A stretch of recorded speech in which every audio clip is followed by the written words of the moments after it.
desde el punto de vista de estos 20 años de educación. Leonardo Carvajal nos habló acerca de cómo, de la significación y del contexto que llevó a este fenómeno. Félix Guinán nos contó detalladamente cómo se organizó y cómo se desarrolló. Tuvimos un gratísimo encuentro con varios activistas ciudadanos, activistas cívicos que contaron su experiencia, su vivencia personal. Nancy Hernández de Martín de FENASOPADRES nos habló de cuál es la situación de los padres y representantes en las escuelas hoy. Y hoy nos vamos a concentrar en el punto de vista legal. Vamos a conocer, bueno, qué era lo que había en ese decreto 1011, qué fue lo que se demandó, qué fue lo que se logró. Y estos 20 años, la persona con la que vamos a conversar tiene justamente estas 2 décadas, pues, como padre, como representante comprometido con el plantel de sus hijos. Es abogado y, bueno, como abogado se transformó en un activista ciudadano con esa capacidad de accionar legalmente. Me refiero a Pedro Rengel. Pedro, muy buenos días, ¿cómo estás? Muy bien, Elías, gracias por la invitación. ¿Se oye bien? Sí, encantado de conversar contigo, Pedro, estupendo, se oye. Pedro, entremos de inmediato en el decreto 1011. ¿Lo puedes describir para la audiencia? ¿Qué contenía? ¿Qué hizo que se dispararan las alarmas? Sí, bueno, el tema del decreto 1011 era un tema relacionado con la carrera docente, con los maestros, una interferencia indeseada por parte del ministerio y de las autoridades educativas en todo el tema de la carrera docente, etcétera, y por ahí fue donde se despertaron esas alarmas, porque en realidad el decreto 1011 era más referido a ese sector de la comunidad educativa que son los docentes, los maestros. Y bueno, hubo una importante oposición de las comunidades educativas en general y de la sociedad civil en general, que lo percibieron como una vamos a decir, como una injerencia indebida o más allá de lo que le correspondía a las autoridades educativas en ese tema. Y bueno, y por eso se dieron esas manifestaciones, ese movimiento de calle, esa protesta ciudadana, cívica, sin violencia, y dentro del marco de la ley, como te gustaba a ti decir, Elías, en esa época. Sí. Y bueno, se intentaron también las acciones legales, porque todo hay que acompañarlo con los instrumentos disponibles, ¿no? Entonces, junto con la vamos a decir, la manifestación pública, cívica, de calle, etcétera, pues también se tomaron las medidas legales que estaban previstas, es decir, básicamente la impugnación por vía judicial de ese decreto 1011 a través de los recursos contenciosos administrativos respectivos, etcétera, y bueno, todo eso dio lugar a que el ministerio finalmente decidiera abortar, seguir adelante con ese decreto, como ya todos sabemos. De manera que, bueno, todas las acciones que se tomaron tuvieron un resultado exitoso. Tuvieron un resultado exitoso. Eso hay que decirlo. Allí te cuento, Pedro, que jugó un papel muy importante la asesoría de un joven profesional del derecho, de Alonso Domínguez, y Alonso fue el que asesoró al movimiento Nulidad 1011 en el formulario de las adhesiones.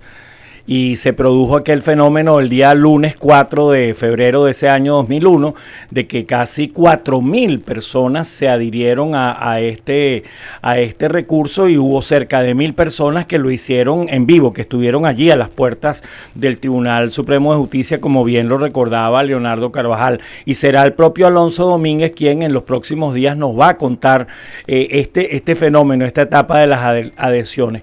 Pedro, pero la historia de la lucha de los padres y representantes de la movilización ciudadana está asignada por algunos hitos educativos jurídicos, judiciales, es decir, demandas, movilizaciones ciudadanas. ¿Qué recuerdas, qué destacas de estos 20 años? Tú como abogado de la red de madres, padres y representantes, siempre te bromeábamos contigo que si el Tribunal Supremo de Justicia diera beneficios por demandas frecuentes, así como hacen las líneas aéreas, ¿no?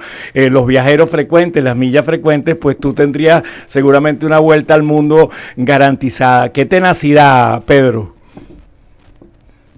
Bueno, y fíjate, Elías, es muy importante porque 2011 abrió ese canal, ¿no? En donde se impugnó la resolución, donde se hicieron unas adhesiones al recurso. Eso que tú estás diciendo sí, es muy importante, porque después hubo otro hito donde la participación de los padres y representantes y de la comunidad educativa fue muy importante, que fue en el momento en el que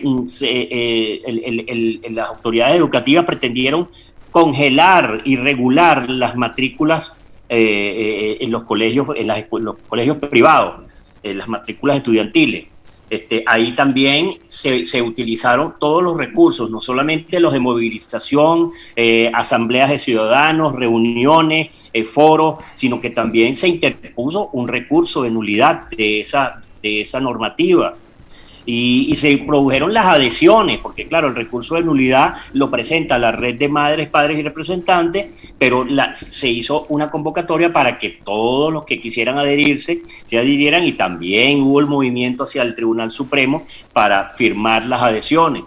De manera que eso, vamos a decir, es un mecanismo que se ha usado cuando la sociedad civil y organizada, porque eso es importante, que esté organizada, decide que debe tomar los pasos necesarios para impugnar y para que se anulen aquellas disposiciones que van en contra de principios básicos educativos. En el caso de la regulación de las matrículas, pues eso es un tema que atañe exclusivamente a los padres y representantes, que son los que aprueban. Incluso hoy en día la normativa establece que quienes aprueban los aumentos en las mensualidades, etcétera, son los padres y representantes en asamblea. No hay otra manera de hacerlo. Son las disposiciones legales que están vigentes desde los años 90, con diversas modalidades. Hubo un momento en el que las autoridades educativas incluso congelaron la mensualidad, no se podía aumentar, lo cual es un contrasentido, porque los padres son los que deciden cuánto quieren ellos pagar por la educación de sus hijos. Y muy importante, porque no es nada más los padres actuando aisladamente, sino de la mano con la dirección de sus escuelas, con la dirección de los colegios. Entonces esa sinergia es muy importante, y es la que la red de madres, padres y representantes siempre ha venido destacando, porque la calidad de las escuelas tiene mucho que ver con la participación de los padres y representantes en el proceso educativo de sus hijos y en la actuación y en la actividad de la escuela. Por lo tanto, debe ir caminando de la mano de los directivos, de la dirección del colegio y de sus maestros, porque si no hay una disociación que es inconveniente para la calidad escolar.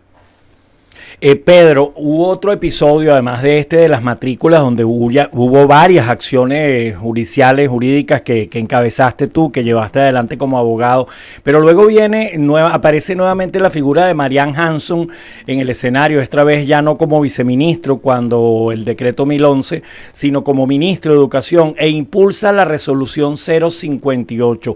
¿Qué contiene esa resolución y por qué protagonizaste la impugnación legal de ella como instrumento jurídico? Sí, bueno, la resolución 058 es la que regula o contempla la figura de los del consejo educativo de las escuelas. El consejo educativo es un organismo que está integrado por múltiples comisiones.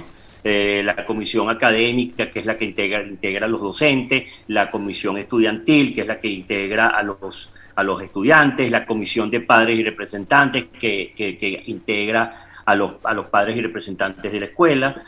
Cada una de esas comisiones tiene unos voceros, es decir, la jerga del 058, de la 058, es un poco la misma jerga a la que nos tiene, o el argot, a la que nos tienen acostumbrados este sistema que tenemos, este gobierno, donde ellos, bueno, establecen, con su particular jerga, pues ellos hablan de los voceros, las voceras, etcétera, que son elegidos. Claro, la 058 lo que viene es a sustituir la 751. La muy larga tradición que ya tenía, sí, la resolución 751, que era la que regulaba la sociedad de padres y representantes de las escuelas.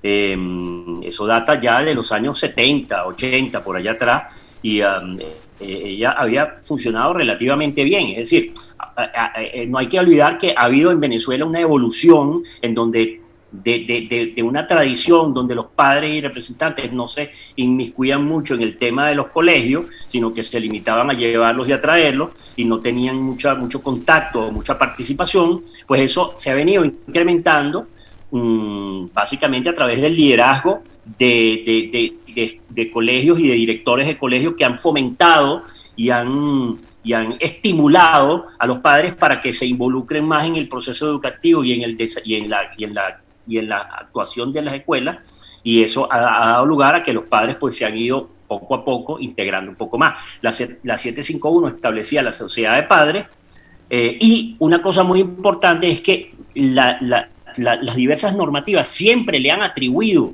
a los padres y representantes la potestad de aprobar, en el caso de las escuelas privadas, obviamente, de aprobar las matrículas y las mensualidades, aprobar el presupuesto educativo, aprobar el costo del proyecto educativo que se tiene entre manos. Es decir, que no es una cuestión unilateral impuesta por el colegio, sino que requiere de la aprobación y del visto bueno de los padres. Para eso siempre se ha requerido que la dirección del colegio y las autoridades del colegio puedan estar en una correcta sintonía con los padres para poder vender, vamos a decir, o persuadirlos de la conveniencia de ese proyecto educativo y de la pertinencia de sus costos a fin de que sean aprobados por la comunidad educativa. Entonces, en la medida en que los padres y representantes están alineados con la dirección de su colegio y en esa materia, pues en esa medida, trabajando juntos, es que pueden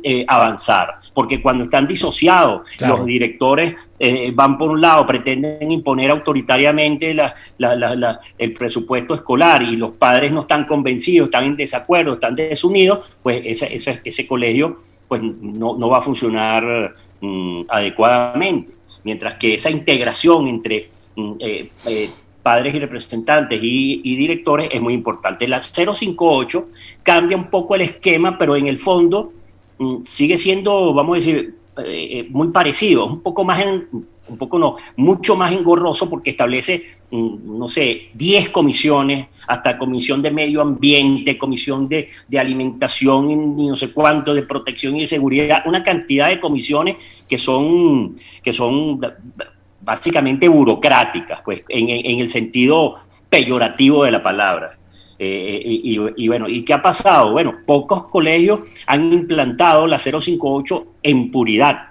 Han continuado con su sociedad de padres, la cual ahora se llama Comisión de Padres y Representantes, pero igualmente aquellos colegios en donde los padres y representantes están involucrados, participan con su dirección del colegio muy unidamente, pues lo hacen antes vía sociedad de padres, ahora vía comisión de padres y representantes bajo la 058, pero en definitiva de lo que se trata es de esa participación de los padres, y poco influye, vamos a decir, por lo menos desde el punto de vista práctico, la incidencia de la normativa tiene poco efecto, porque la normativa, si es muy estricta o muy engorrosa, pues simplemente no se aplica, y si es más general como la 751, pues depende de la iniciativa de los padres y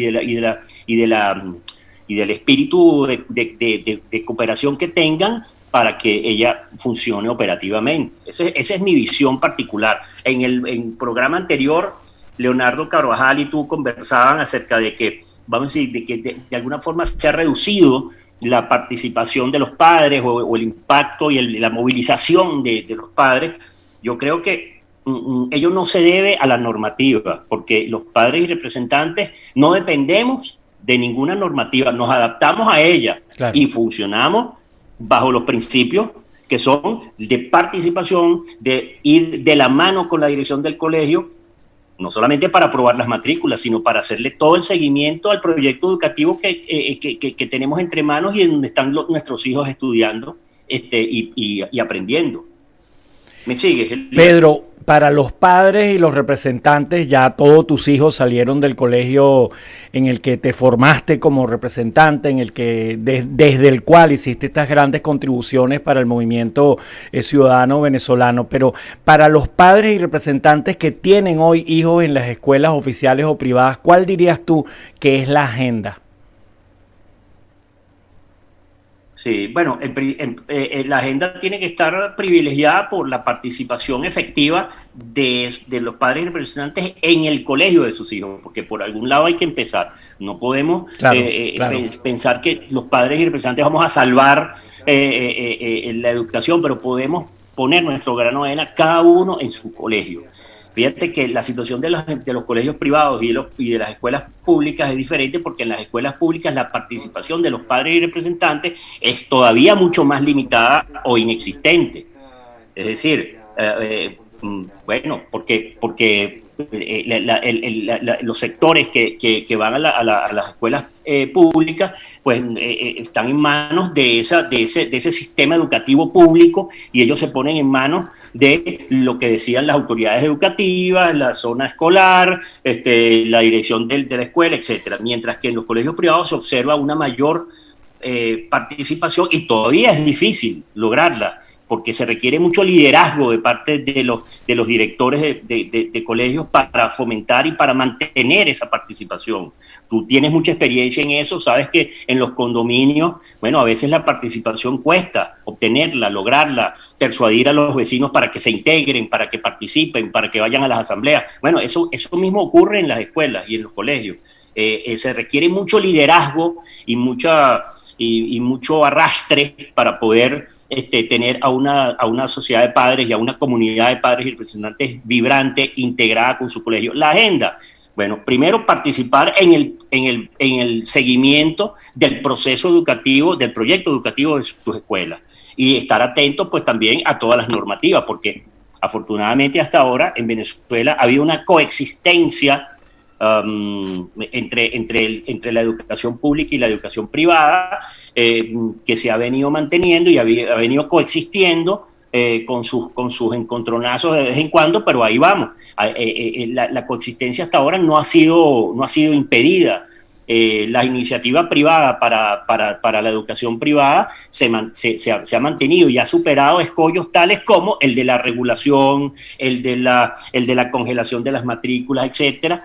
Pero bueno, ahí hay un currículum básico diseñado por el ministerio e impuesto a todos los colegios, pero fíjate que eso es como el piso mínimo.